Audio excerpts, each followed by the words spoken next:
Vamos con las noticias de las 7 con la ayuda de don Guillermo Díaz. Buenos días, don Guillermo.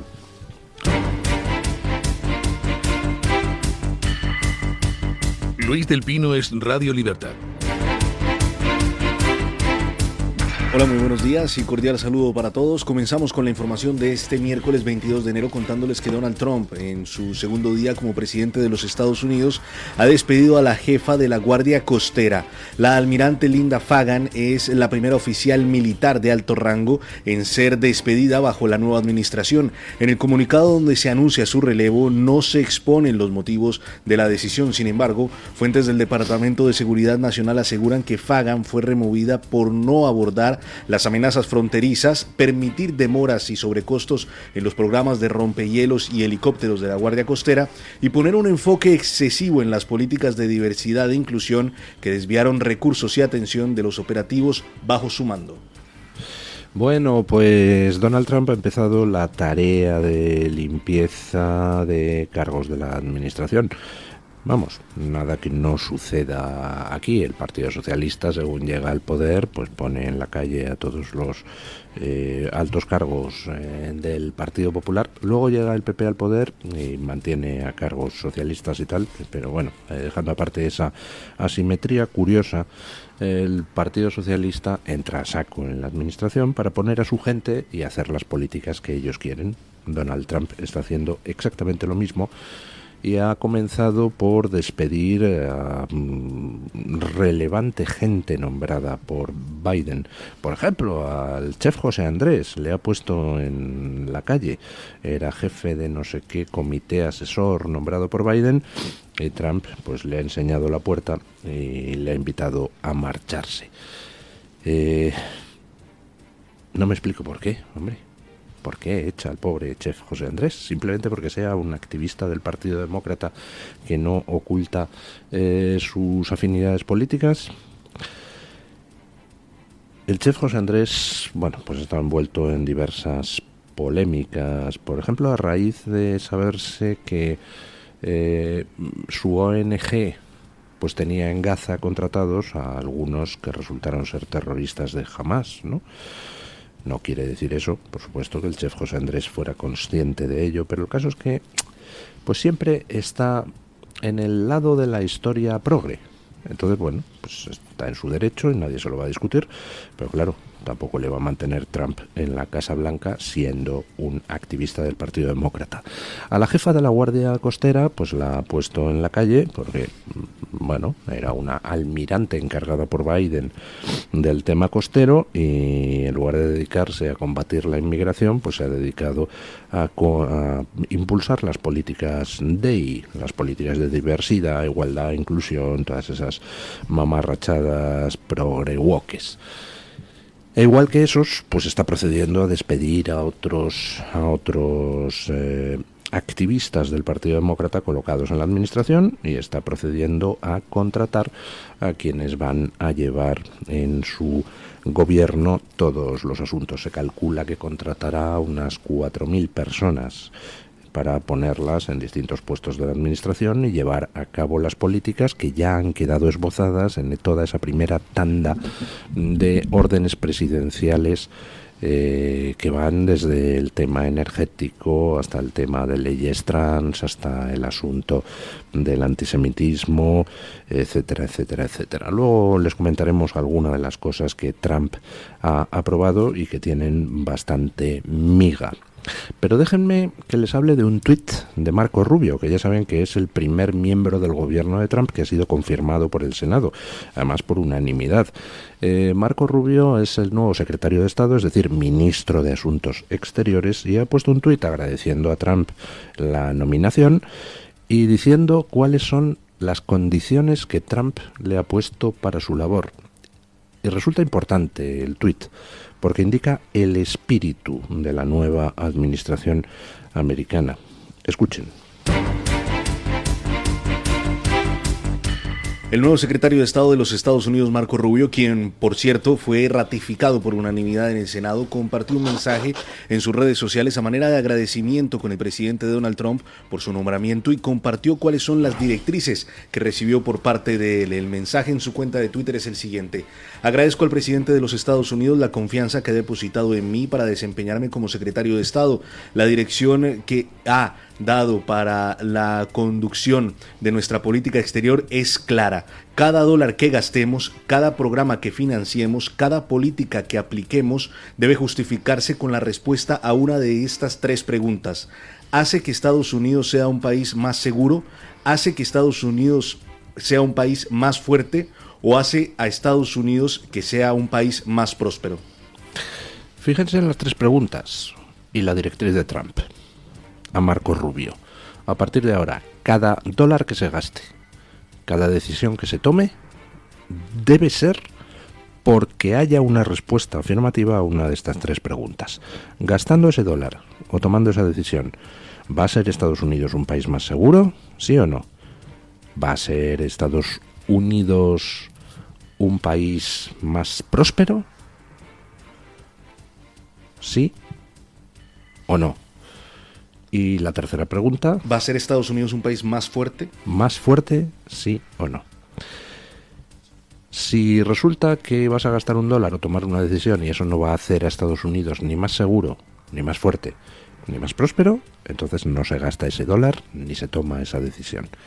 ¿Se dan ustedes cuenta de la cantidad de cosas que implica esa lista sencilla de preguntas? Esa directriz que ha dado Trump a Marco Rubio y al resto de los miembros de su gabinete.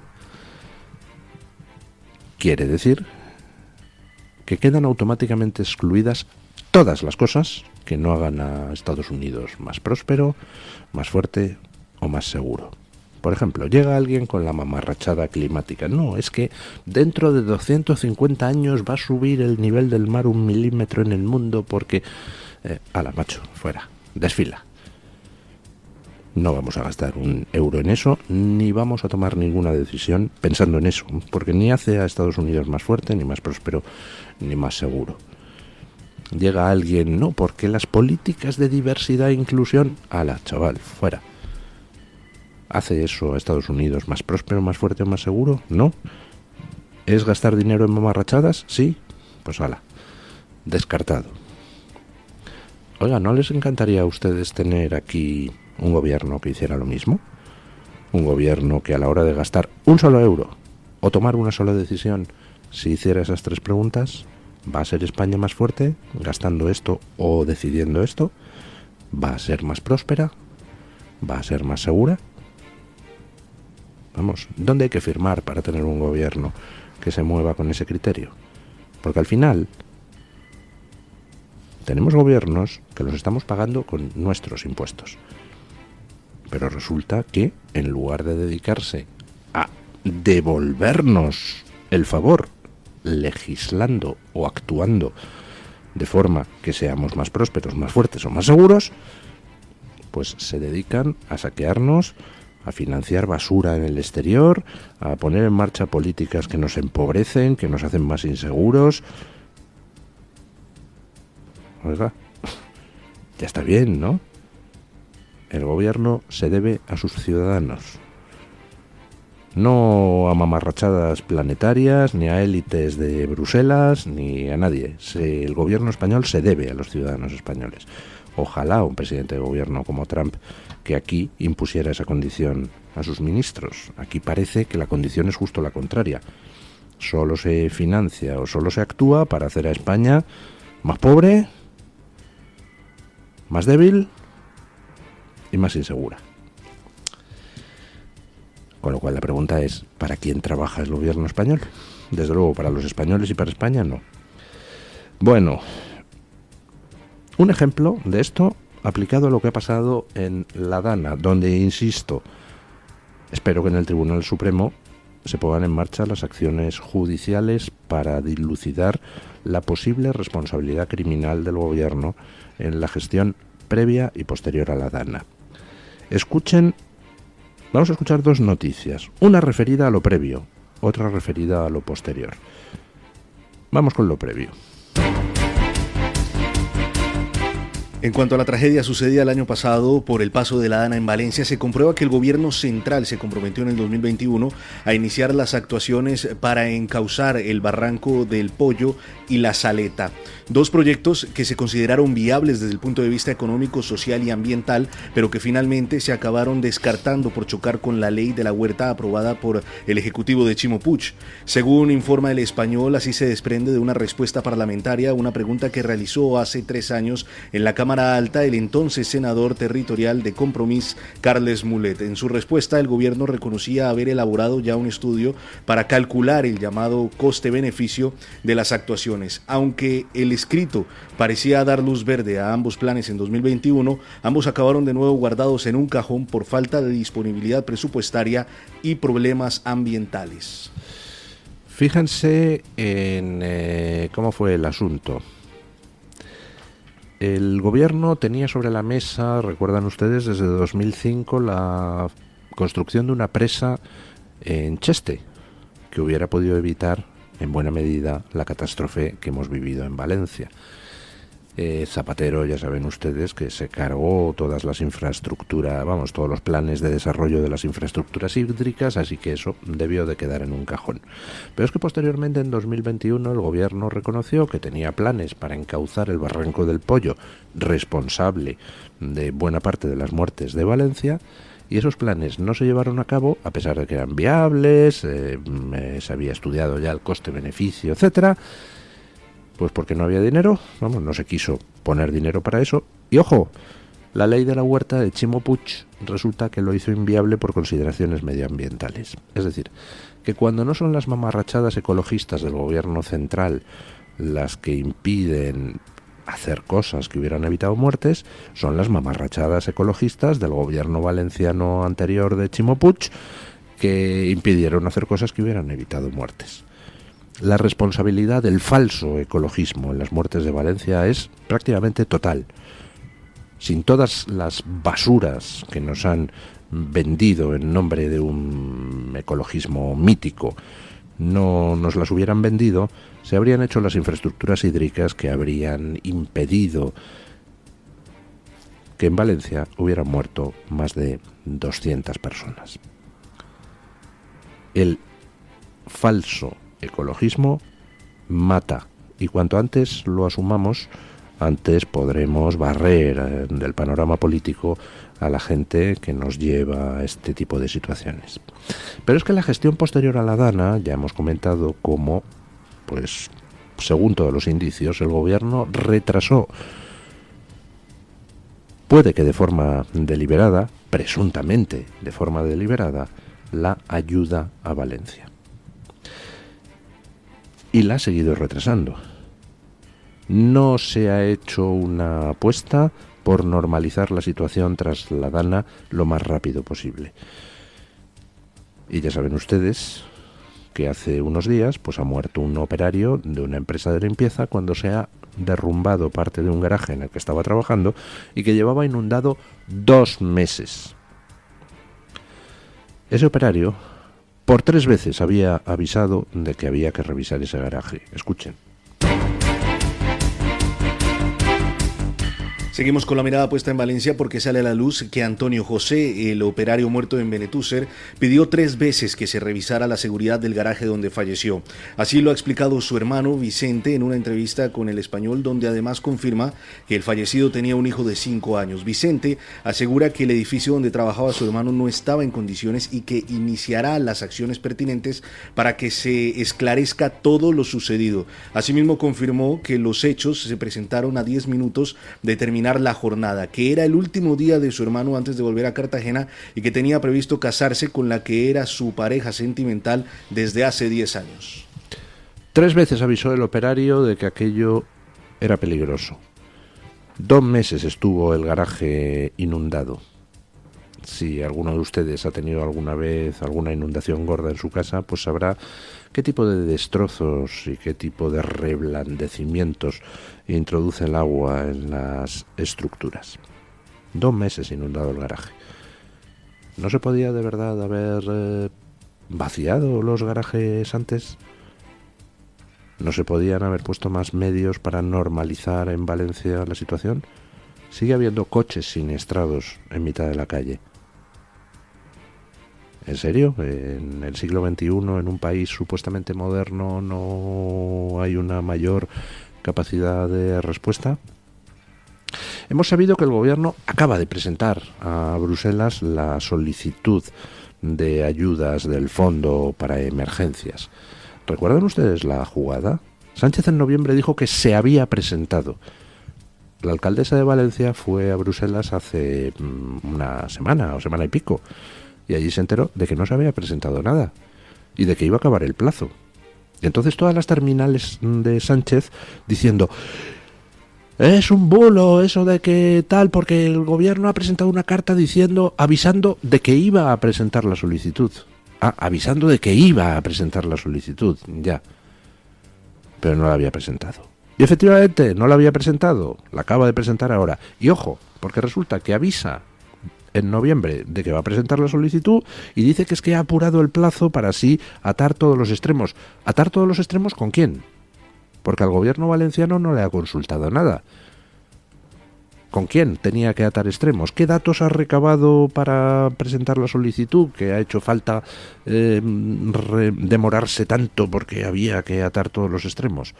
Todos los extremos, pero con la Comunidad Valenciana no se habla nada de cara a atar esos extremos. ¡Puf! Huele que apesta. Perdónenme que sospeche que si no llega a haber intervención de la alcaldesa de Valencia denunciando que no se ha presentado, permítanme que sospeche que a lo mejor no se hubiera llegado a presentar nunca. No sé, teniendo en cuenta cómo funciona este gobierno, tengo esa sospecha, lo siento, tengo derecho a sospechar.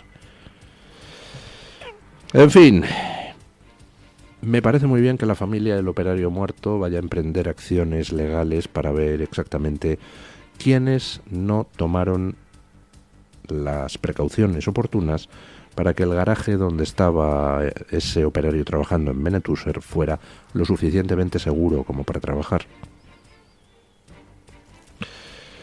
Bueno, y ayer el gobierno, cada vez más asediado por los casos de corrupción, pues volvió a responder, y volvió a responder con otra amenaza más. Este gobierno es el que más amenaza de la historia. Escuchen. En otros asuntos, 3 de las 4 asociaciones de jueces han avisado este martes que la reforma de la ley orgánica del Poder Judicial anunciada por el gobierno puede servir para meter jueces sustitutos por la puerta de atrás. Estas reacciones tienen lugar después de que el Consejo de Ministros haya aprobado un anteproyecto para incluir un examen escrito para el acceso a la carrera judicial y fiscal, ampliar el número de plazas de jueces y fiscales y de becas para opositores y prohibir la financiación privada de asociaciones judiciales, entre otras cuestiones. La presidenta de la Asociación Profesional de la Magistratura, María Jesús del Barco, aseguró en declaraciones a Europa Press que hay cuestiones de la ley que son inasumibles y enfatizó que hay reformas de las que sospechaban que no sabían nada. Sergio Oliva, portavoz de la Asociación Judicial Francisco de Vitoria, considera que este anteproyecto de ley lo que viene a constatar es la profunda desconfianza que tiene el Poder Ejecutivo sobre los propios jueces. Por su parte, el portavoz de Foro Judicial Independiente, Fernando Portillo, también se mostró muy en contra del cuarto turno excepcional que se quiere crear para acabar con el problema de la identidad de los jueces sustitutos. Bueno, básicamente lo que el gobierno ayer, los titulares eran: el gobierno reforma la ley orgánica del Poder Judicial para tratar de meter jueces a dedo y tal. Bueno, el gobierno no ha reformado nada de momento. Lo que ha hecho es amenazar con la reforma. Ha aprobado un anteproyecto que ahora tendrá que pasar a informe pues del Consejo General del Poder Judicial, me supongo que del Consejo de Estado, tendrá que volver luego a la mesa del Consejo de Ministros, tendrá que elaborarse un proyecto, tendrá que mandarse el proyecto al Parlamento, etcétera, etcétera, etcétera. Es decir, de momento no hay cambios. Lo que sí hay es una amenaza de cambio que donde básicamente, según se resalta en diversas noticias, pues hay dos cosas que dinamitarían el Estado de Derecho. Primera, pues que quiere meter jueces sin oposición el gobierno. Imagínense ustedes el tipo de jueces que van a acabar entrando en la carrera judicial en caso de que eso se materializara. Y segundo, mucho ojo, el gobierno tomaría el control de la Sala del Supremo, que tiene que enjuiciar, entre otros, a Álvaro García Ortiz. Es decir, es una amenaza en toda regla, pero de momento es solo una amenaza. Las asociaciones judiciales, por supuesto, salvo juezas, juezos y jueces para la democracia, han puesto el grito en el cielo, con toda la razón, y bueno, pues habrá que movilizarse para denunciar lo que el gobierno pretende. Y vamos a ver cómo van las tramitaciones. Este gobierno está situándose al margen de la legalidad europea y al margen de la Constitución en casi todo. Bueno, cuanto más contra las cuerdas está por el tema de la corrupción, más trata de dinamitar el Estado de Derecho. Es como Sansón rompiendo las columnas del templo, lo que pasa que malvado. Bueno, pues habrá que plantar cara como al resto de cosas que este gobierno intenta. Vamos con las noticias de las 7:30, pero antes permítanme un recordatorio. Quedan 4 días para que venza el plazo de 6 meses que el Consejo General del Poder Judicial tenía para elaborar las normas para la elección de los 12 representantes de la carrera judicial en el Consejo General del Poder Judicial. A la opinión pública española se le vendió la bajada de pantalones del PP, diciendo que, bueno, que aunque habían dicho que no iban a renovar el CGPJ hasta que no se cambiara el sistema de elección, pues aceptaron renovar el CGPJ antes de cambiar el sistema de elección, pero con la promesa de en 6 meses cambiarlo. Bueno, pues quedan 4 días. Dentro de 4 días podremos decir que de nuevo el Partido Popular ha vuelto a mentir a los españoles, ha vuelto a mentir a sus votantes, ha vuelto a pactar la justicia con un gobierno golpista, con un gobierno corrupto, a cambio de nada. Y nos tendrá que explicar por qué. Nos tendrá que explicar por qué llegaron Félix Bolaños, González Pons, bajo el auspicio de ese Reinders que parece que se dedicaba a blanquear dinero negro, por qué llegaron a un acuerdo para entregarle la justicia a Sánchez. Merecemos una explicación, creo yo. Y vamos con las noticias de las 7:30 y vamos a empezar hablando de justicia, con un tema muy interesante que llega desde Estados Unidos al hilo de una de las medidas que acaba de aprobar Donald Trump.